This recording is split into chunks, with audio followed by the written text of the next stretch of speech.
Hello दोस्तों, मैं DK Dwivedi आपके अपने प्लेटफॉर्म शिखर कोचिंग में आपका स्वागत करते हैं। साथियों, आपको बताते हुए खुशी हो रही है कि आप सबके लिए एक बार फिर से हम ऑनलाइन क्लास को स्टार्ट करने जा रहे हैं। एक सूचना देनी है कि अभी तक जिस चैनल का जो नाम था हम अपना हिंदी परिवार के नाम से जान रहे थे, लेकिन ऑफलाइन क्लास स्टार्ट करने के बाद ऑनलाइन पर भी इसका नाम शिखर कोचिंग के नाम से रखा गया। अब देखिए, हम लोग इस समय जीडी का एग्ज़ाम है, यूपीएसआई का एग्ज़ाम है या अदर पुलिस की वैकेंसी आने वाली है, इन सभी के लिए इस क्लास के माध्यम से हिंदी को पूरा का पूरा कवर करेंगे।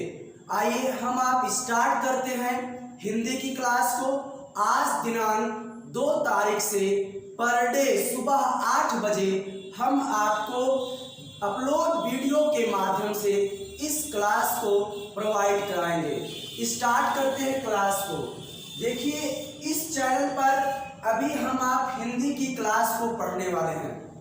हिंदी की क्लास में इस वीडियो के माध्यम से आपको हिंदी के परिचय कराया जाएगा और उससे संबंधित कुछ प्रश्न को भी बताए जाएंगे। बाकी भाषा विकास, बोली, हिंदी साहित्य, इन सभी टॉपिक में हम अन्य चीज़ों को पढ़ेंगे। तो क्लास को स्टार्ट करते हैं साथियों।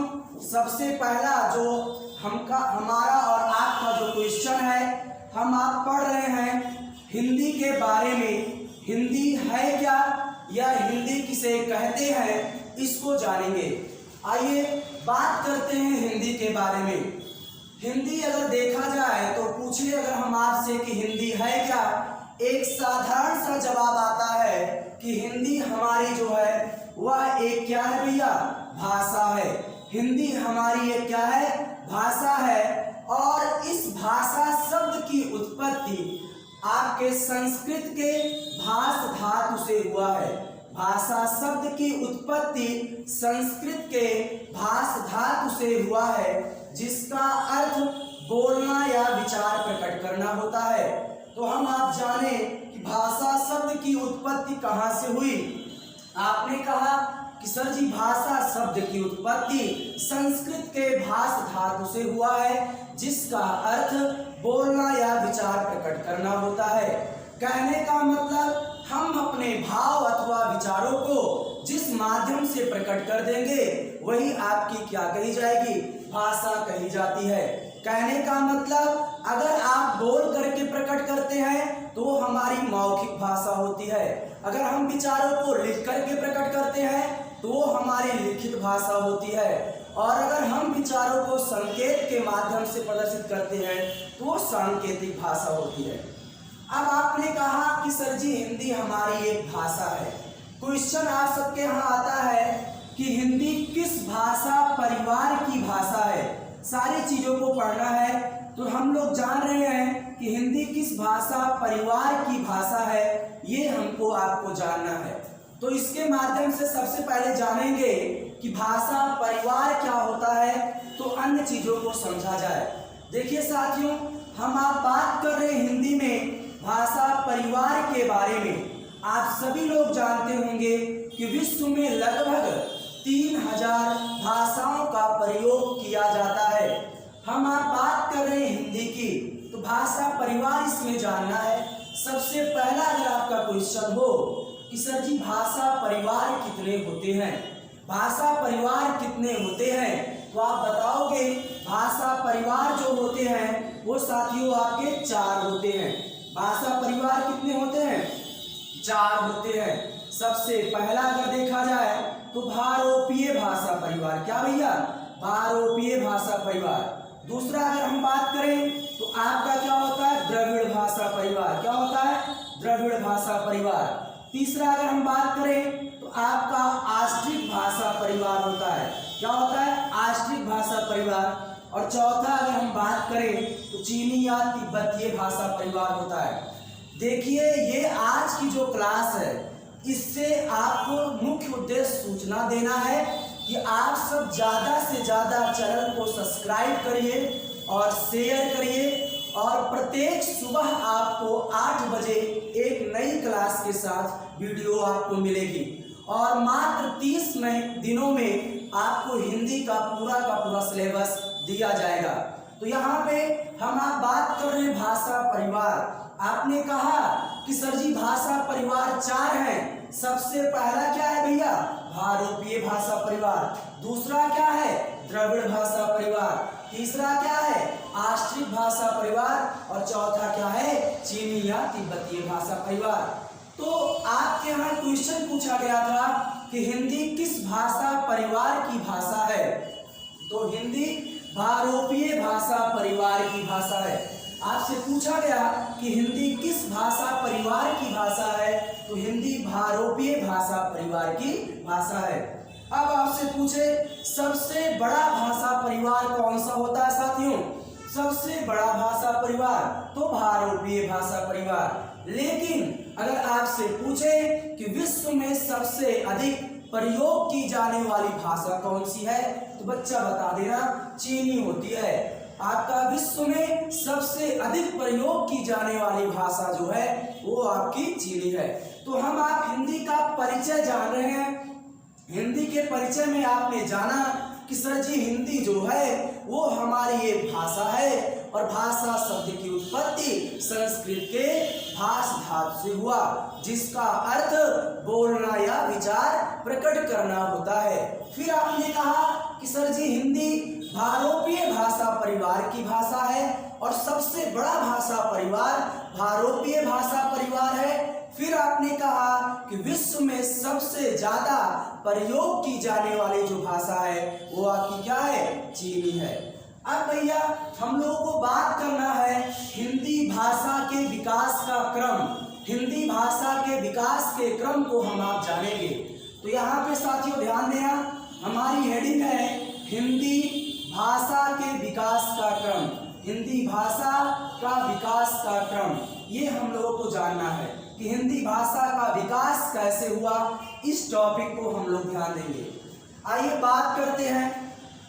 तो यह माना जाता है कि हिंदी की आदि जननी किसे कहते हैं? तो आप बताओगे हिंदी की आदि जननी संस्कृत को कहते हैं। कहने का मतलब सबसे पुरानी भाषा जो है वो आपकी क्या है? संस्कृत है। चलिए भैया आपने कहा कि सर जी सबसे पुरानी जो भाषा है साथियों वो आपकी क्या है? संस्कृत है। अब इस संस्कृत के बाद मित्रों आपके पाली भाषा का निर्माण होता है। पाली भाषा का निर्माण हुआ और बौद्ध धर्म के जो लोग हुए वो अपने उपदेश किस भाषा में दिए? पाली भाषा में। उसके बाद आप पढ़ोगे सर जी प्राकृत भाषा का प्रयोग हुआ। किसका भैया? प्राकृत भाषा का प्रयोग हुआ। जैन धर्म के जो लोग हुए वो अपने उपदेश प्राकृत भाषा में दिए।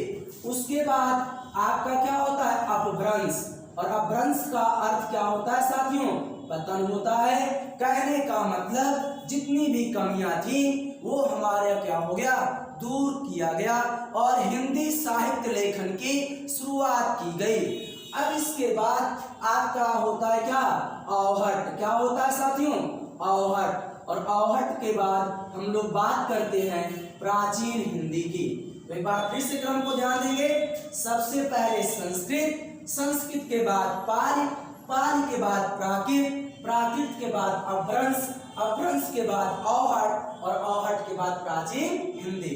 साथियों घबराइएगा मत। इन सारे टॉपिक को जैसे पाली हुआ, प्राकृत हुआ, अपभ्रंश हुआ, इसके बारे में भाषा विकास बोली टॉपिक जब पढ़ाया जाएगा तो विस्तृत रूप से हम आप चर्चा करेंगे।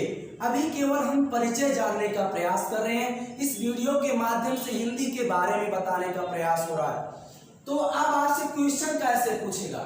अगर पूछे कि हिंदी की आदि जननी किसे कहते हैं तो आप बताओगे हिंदी की आदि जननी सर जी संस्कृत को कहा जाएगा। लेकिन अगर आपसे पूछे कि हिंदी की जननी किसे कहते हैं तो हिंदी की जननी अपभ्रंश को कहा जाता है। और बौद्ध धर्म के लोगों ने अपने उपदेश किसमें दिए? पाली में। जैन धर्म के लोगों ने प्राकृत भाषा में, बौद्ध धर्म के लोगों ने पाली में और जैन धर्म के लोगों ने प्राकृत भाषा में। तो आपने जाना कि हिंदी हमारी क्या है, भाषा है। भाषा शब्द किस धातु से बना, भास। और भाषा परिवार कितने होते हैं, 4। सबसे बड़ा भाषा परिवार भारोपीय भाषा परिवार। हिंदी किस भाषा परिवार की भाषा है, भारोपीय भाषा परिवार की भाषा है। फिर आपने जाना विश्व में सबसे ज्यादा प्रयोग की जाने वाली भाषा कौन सी है, चीनी है। उसके बाद आपने जाना कि सर जी हिंदी का विकास कैसे हुआ, तो सबसे पहले संस्कृत, संस्कृत के बाद पाली, पाली के बाद प्राकृत, प्राकृत के बाद अपभ्रंश, अपभ्रंश के बाद अवहट, और अवहट के बाद आपका क्या होता है, प्राचीन हिंदी होती है। कुछ क्वेश्चन अपभ्रंश से और आते हैं, जैसे आप सबसे पूछेगा कि अपभ्रंश का वाल्मीकि किसे कहते हैं। क्वेश्चन क्या पूछ रहा है साथियों, अपभ्रंश का वाल्मीकि किसे कहते हैं, तो अपभ्रंश का वाल्मीकि स्वयंभू को कहा जाता है। फिर आपसे क्वेश्चन कभी कभी पूछता है, बच्चे गलती करते हैं, हमने कहा अपभ्रंश का वाल्मीकि स्वयंभू को कहते हैं, यह माना जाता है कि साहित्य लेखन की शुरुआत किसने किया, स्वयंभू जी ने किया। अब पूछता है हिंदी के प्रथम कवि कौन है, तो सिंपल सा आंसर होगा कि हिंदी के प्रथम कवि आपके सरहपा माने जाते हैं। तो हिंदी के प्रथम कवि पूछेगा तो सरहपा, और अपभ्रंश का वाल्मीकि पूछेगा तो आपका स्वयंभू। तो इन सारी चीजों को हमने जाना। आज के इस वीडियो में आपको सूचना देना उद्देश्य था, थोड़े से क्लास के बारे में हमने चर्चा किया। ये क्लास आपको कैसी लगी है कमेंट बॉक्स में जरूर उत्तर देंगे आप सब। और साथियों तैयार हो जाइए, एक बार हिंदी की इस क्लास में हम आप फिर से जुड़ने वाले हैं और पूरा का पूरा सिलेबस मात्र 30 दिनों में कवर करने वाले हैं ना। अब आप लोग इसको ज्यादा से ज्यादा शेयर करिए और अपने मित्रों को बताइए। धन्यवाद।